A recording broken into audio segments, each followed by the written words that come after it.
You're listening to the Wrecka Stow Podcast, and I've got two exciting guests. Very funny folks.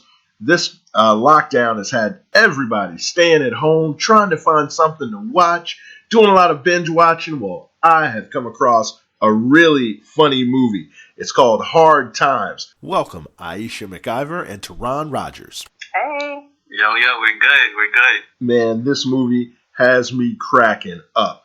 I tell you, it's really made my day the past couple of days. I've watched it over and over. So I just want to ask you guys a couple of questions. Now, for one thing, there's a scene, the fight scene behind the couch. I just want you guys to know, I'm rewinding that over and over and over. How'd you guys do that? I mean, it was real. For the record, if you look like he won, it's just the fact that jump off the top of the couch. That was awesome. I'm sending the link to people, telling them, you got to see the couch scene. I'm loving it. Can you guys tell me more about the film? Where did the idea come from? Well, what the idea, and like I was telling you earlier, so I didn't give you all of the facts then because I wanted to share it now, which to me makes the movie really, really special. I wrote this script back in 2005, but I had it saved on like the floppy disk back then. Wow. So throughout my moving, I lost the discs and everything. So just as of recently, I wanted to shoot it, but I didn't want to rewrite it.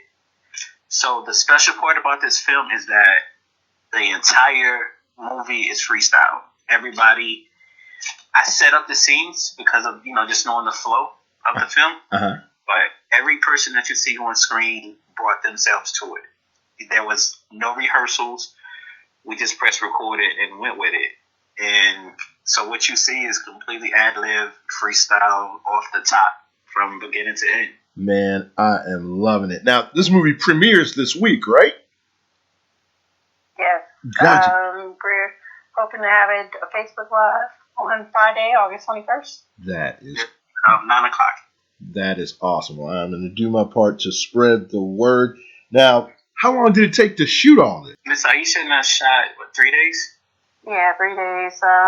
We shot 3 days. And then with everybody else, we shot like an hour. So the 3 days we shot, and then everybody else, put in like an hour. So I would say 4 days total.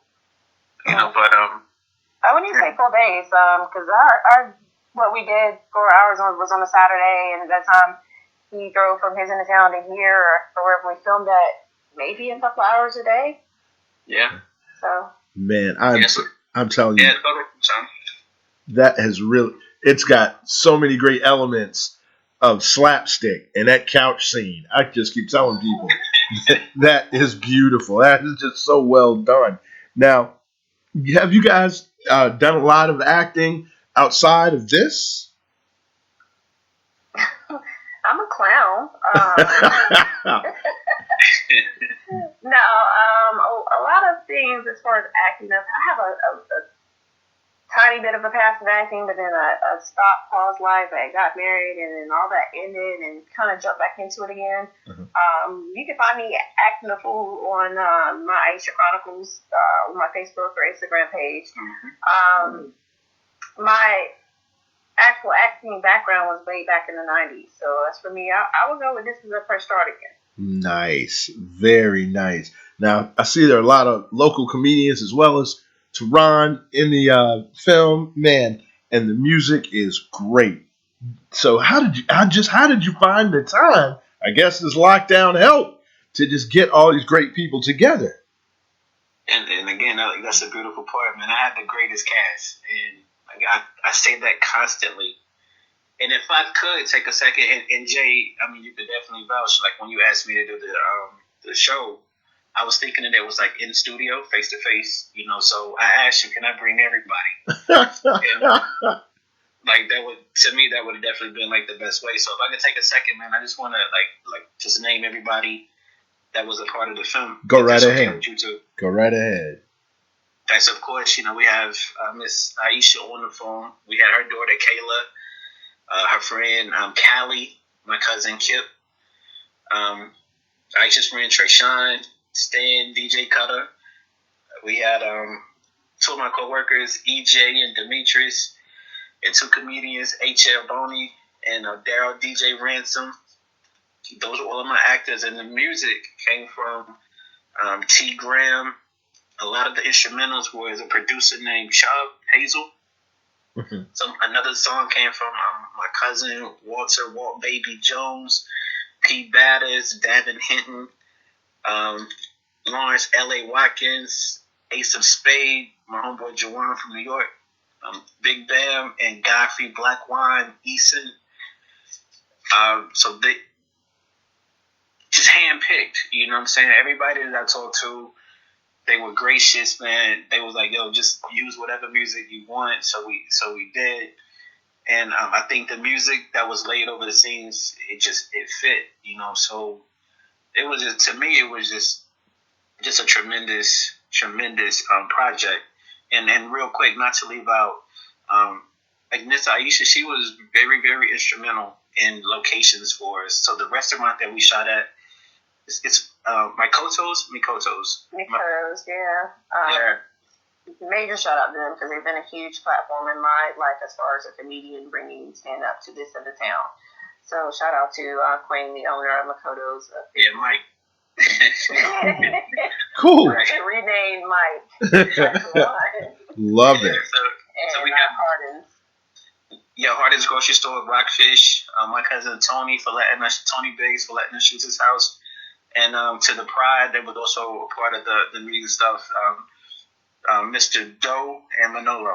So, like I said, man, I was just blown away. You know what I'm saying? But after we finished everything, and again, just the contributions. And when I wrote down the names of everybody that was a part of it, it's like over 20 people, man. So I was, man, I'm still floating on cloud nine about the entire process. Love it. As always, I'm gonna interject and just give him his credit that he never gives himself, because this was his idea that he allowed us to put into perspective and put into life. So shout out to Toron again for the millionth time, because he played a major role in that. It was his role. He brought life to every scene. It's just we were a little contribution to what he already has, and I don't like him downplaying what he has, but you'll see he has a lot of good stuff coming.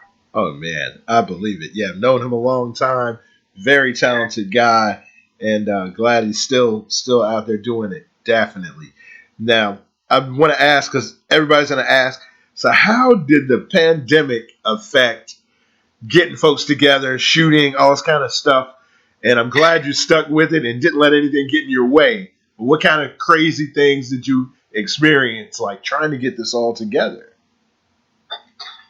I think really the only scene, honestly, that it really affected was the restaurant scene, because we were obeying the pandemic situation, you know what I'm saying? But this was like early on before things really got shut down. But we didn't want to get Mike in trouble. Gotcha. By being in the restaurant. But outside of that, man, like, you know, we it was kind of like individuals. Of course, we didn't have a crew, like a big crew of, 50 people in grips and, a lighting dude. It was just us. So when you see the scene, it's us in the tripod. Gotcha. You know what I'm saying? So there weren't any big crowds or anything. So it worked out. Actually, on our end, and I say our end as far as the people on my side of town, or people that jumped in on my end, it actually helped tremendously that the virus was going on, weirdly enough, because we were down for a moment. But like myself, it allowed me to be out of work for about 3 weeks because I work in dental. So we were shut down for about 3 to 4 weeks. So that gave me free time to say, yes, I can do this. And, the other people that were available it was because they were temporarily out of work. So it actually worked out perfectly timing-wise. I think it even helped the restaurant scene in spite of. I think it kind of it made it more interesting to know that we could get caught at any moment for stealing a meal we were going to steal. I love it. You guys are so natural and so funny and great together on screen.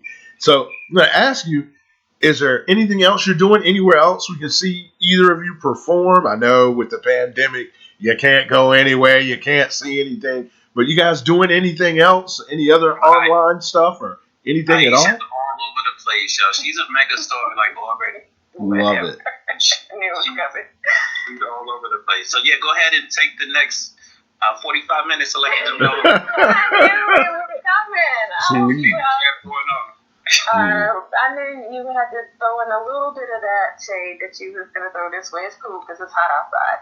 But, no, I have Ayeshia Chronicles. You can always find me on Ayeshia Chronicles on Facebook, Instagram. That's pretty much a story of my life, one glass at a time. One glass of wine at a time, actually. Love it. It's a little more fun that way.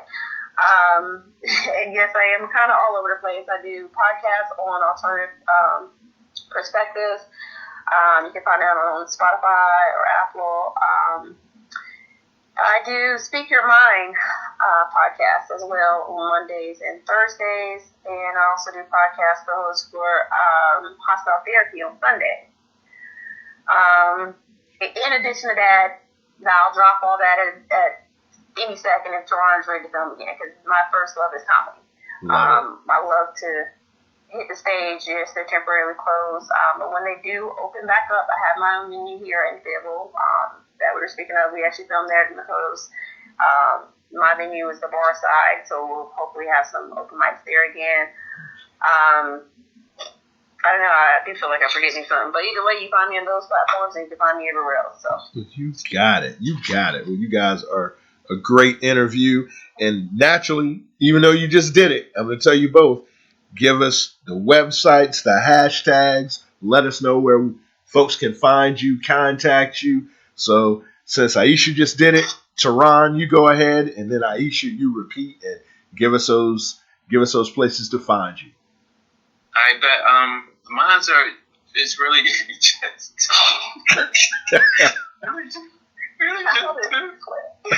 oh boy. I'm gonna make up like 10 of them just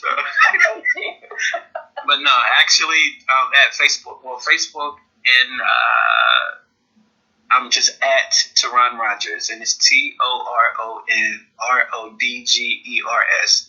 So you can find me there on Instagram and Facebook. Also on Facebook, we have 925 Productions, and it's NINE25. So 9 is spelled out with the numbers 25. And I know people, just from their job say 925, but it's 25, and it's like a real deep meaning, behind that. So, okay. But it's 925 Productions, and that's on YouTube and Facebook. And there's also Carolina Boy Comedy on Facebook. So, yeah, that's it. That's all I have. Cool. Ayeshia, I know you got them, so give me that laundry list. it's not that long. Just, I'm going to wash my car and I'll be right back. Well, my mama don't like you. Anyway. You gotta find us on YouTube, first of all, and watch the movie. You know what that was about. But yeah, find me on Facebook. I do, like I said, Ayeshia Chronicles, but my page is kind of open. You follow me on either one of them. It's goofy either way. That's Ayeshia, AYESHIA. Chronicles, just as it sounds, Ayeshia Chronicles. And you find me there, Instagram. I do have some YouTube out. I don't really share it as much because I don't post there as often, but you find stuff on there as well. And as far as the podcasts are concerned, like I said, Hostile Therapy. You can find all these links on my page. It's an alternative perspective, Speak Your Mind.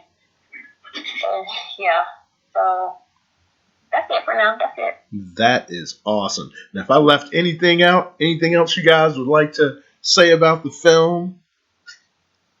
Just, if you're listening to this interview, like I said, definitely tune in Friday, 9 o'clock on the 925 Productions page. Just give the cast some love, man. Because again, like I'm grateful to everybody that was in it. Everybody did a wonderful job, and it's definitely a project that needs to be seen. And let's make it go viral, So it's it's wonderful. That's it from my perspective. Let's just just watch it and support the film.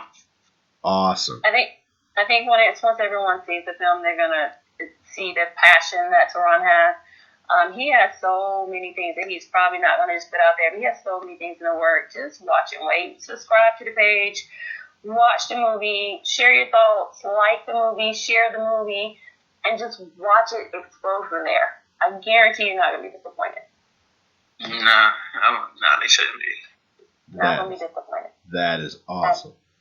Well, thank you guys so much for taking the time to talk to me. You're listening to the Wrecka Stow Podcast. Absolutely. Yo, appreciate you, Jay.